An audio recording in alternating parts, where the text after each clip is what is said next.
Another video. Today we will be solving class 9th number system exercise 1.2. The first question says, state whether the following statements are true or false, justify your answers. First part, every irrational number is a real number. So the answer to this is true. Now the justification is because real numbers contain both rational numbers, Q is the symbol for rational numbers, and irrational numbers.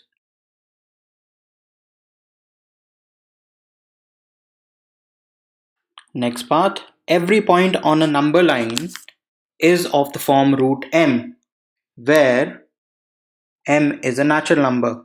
Now, this is false because on a number line there are infinite number of points. There are infinite number of points which can be decimals as well. Okay, moving on. Next one is every real number is a irrational number. So the answer to this is false because real numbers, as we discussed here, contain both rational as well as irrational numbers. So every real number is an irrational number is not possible because real numbers contain both rational and irrational numbers. Next question. Are the square roots of all positive integers irrational? If not, give an example of the square root of a number that is a rational number. So let's take an example. He says, are the square roots of all positive integers irrational? So the answer to this is no, because let us take the example of 4.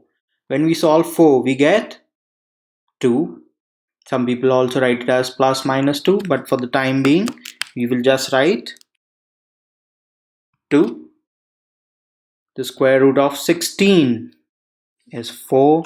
Square root of 169 is 13. So there are many examples which can satisfy the above condition. Next, question number 3. Show how root 5 can be represented on a number line. Now to do this question, we must all remember Pythagoras' theorem, in which the square of the hypotenuse, this is my hypotenuse, this is my height or perpendicular if some people like to call it, and this is my base. Pythagoras said that hypotenuse square should be equal to base square plus perpendicular square. Now in this, we can use any units. So first we draw a number line, a straight line.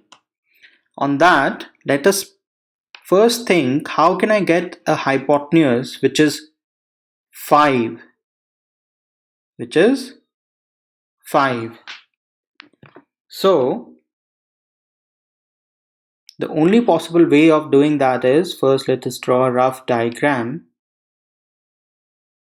If I take the base as 2, the height as 1, this will automatically become root 5.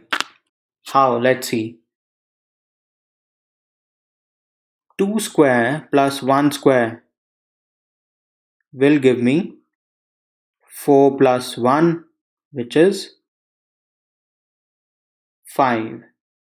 So that means the hypotenuse must be root 5, because when I square this, I will get 5. So now we can do the same here. We can draw a point here. Let's call it P. Let's call this as Q of 2 units. You can take centimeters, 2 centimeters, or even 4 centimeters. Then we draw a perpendicular height of 1 unit. Then I join the hypotenuse. I will use my compass to measure this, and placing my point here, I will draw an arc which will meet somewhere here, and this is called my root 5. That's it for today.